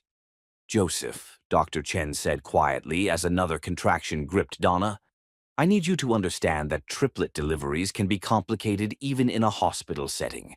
Here, with limited equipment and no surgical backup—" "Just tell me what you need me to do," Joseph interrupted, his voice steady despite the terror Donna could see in his eyes. What followed were the longest and most intense hours of Donna's life. The first baby, one of the boys, arrived with surprising ease, his cries filling the room like a declaration of war against the storm raging outside. Joseph caught him with shaking hands, tears streaming down his face as he stared at the tiny, perfect human they'd created together. "He's beautiful," he whispered, his voice breaking with emotion. "Absolutely beautiful." But there was no time to savor the moment. The second baby, their daughter, decided to be difficult, turning herself into a position that made delivery dangerous for both her and Donna. Dr. Chen worked with calm determination, but Donna could see sweat beading on the doctor's forehead despite the bedroom's cool temperature. "I can't," Donna gasped, exhaustion overwhelming her as another contraction hit. She'd been in labor for 6 hours now, and her strength was fading fast. "Yes, you can," Joseph said firmly, settling beside her on the bed with their firstborn son cradled in one arm. "You're the strongest person I know, Donna. You survived my grandfather, survived Damien and Victoria, survived me at my worst. You can do this. I'm scared. I know, love. I'm terrified too. But look. He held their son where she could see him, this tiny miracle with Joseph's dark hair and what looked like her stubborn chin. Look what we've already accomplished. 2 more to go, and then our family is complete. The second baby, their daughter, finally decided to cooperate, sliding into the world with an indignant wail that suggested she was deeply offended by the entire birthing process. She was smaller than her brother, but no less perfect, with delicate features and lungs that could apparently wake the dead. 2 down, Dr. Chen said with exhausted relief. 1 to go. But the third baby, their second son, had apparently decided that dramatic entrances ran in the family. He was breech, positioned incorrectly, and showing signs of distress that had Dr. Chen moving with increasing urgency.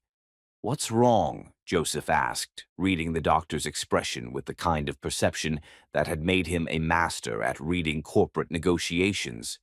"The cord is wrapped around his neck. I need to deliver him quickly but carefully." Dr. Chen's voice was professionally calm, but Donna could hear the underlying tension. "Mrs. Cosenza, I need you to push when I tell you to, and stop immediately when I say stop. This has to be precise." The next 10 minutes were the longest of Donna's life. She could feel Joseph's tension radiating through his careful touch, could see Dr. Chen working with the kind of focused intensity that left no room for error. Outside, the storm seemed to be reaching its peak, thunder shaking the windows as if the very heavens were holding their breath. "Now," Dr. Chen commanded, "push hard." Donna bore down with everything she had left, feeling as though she were trying to push her very soul out of her body. There was a moment of resistance, then sudden relief as their second son slipped free, silent, blue, terrifyingly still. "Is he—" Joseph's voice broke. Dr. Chen was already working, suctioning the baby's airway, stimulating his chest, performing the kind of medical magic that separated life from death. For an eternity that lasted perhaps 30 seconds, the only sounds in the room were the storm outside and the gentle cries of their first 2 children. Then, a gasp, a cough, and finally a wail of protest that was the most beautiful sound Donna had ever heard. "There we go, Doctor," Chen said with obvious relief, wrapping the baby in a warm towel. He just needed a moment to figure out how to breathe, completely normal for triplets, especially with cord complications. Joseph was crying openly now as he accepted their third child, his arms somehow managing to hold all 3 babies, despite their determined efforts to wriggle free. Donna watched through exhausted, tear-blurred eyes as her husband, this man who had been taught from childhood that emotions were weakness, completely fell apart with joy. "They're perfect," he whispered, his voice thick with wonder. "All 3 of them. Absolutely perfect." "What are we going to name them?" Donna asked, reaching out to touch each tiny hand with fingertips that trembled with exhaustion and overwhelming love. They'd discussed names for months but had never quite settled on anything that felt right. Now, looking at these 3 tiny miracles who had chosen to arrive during the storm, inspiration struck with surprising clarity. "Storm," she said softly, touching their daughter's cheek. "Because she arrived with the thunder and lightning, and because storms can be beautiful and terrible and absolutely unstoppable." "Storm Cosenza," Joseph repeated, testing the name. "I like it. And the boys?" "Hope," Donna said, looking at their firstborn son who had arrived so easily, as if he couldn't wait to join their family. "Because he's proof that beautiful things can come from the darkest circumstances." "And our youngest?" Joseph asked, gazing down at the baby who had given them such a scare. "Phoenix," Donna said without hesitation, "because he fought his way back from the edge just like his father did."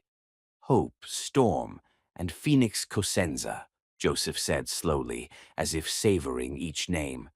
Our children. As dawn painted the storm-washed world in golden hues, the new family of 5 settled into peaceful quiet that follows life-altering moments.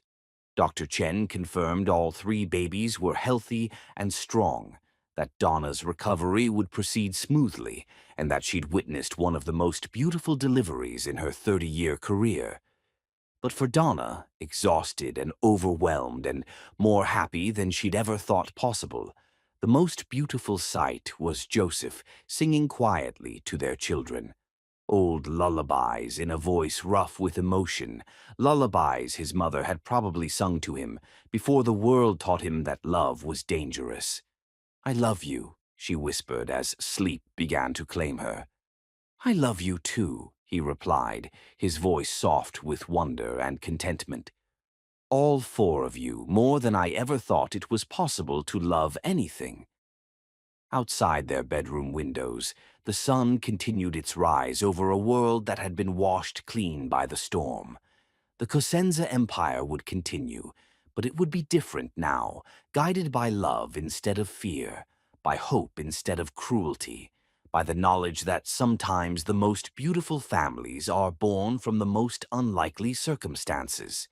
And in the nursery down the hall, 3 tiny heartbeats pulsed with the steady rhythm of new life, new hope, and the kind of love that could transform even the coldest billionaire into a man who sang lullabies in the early morning light.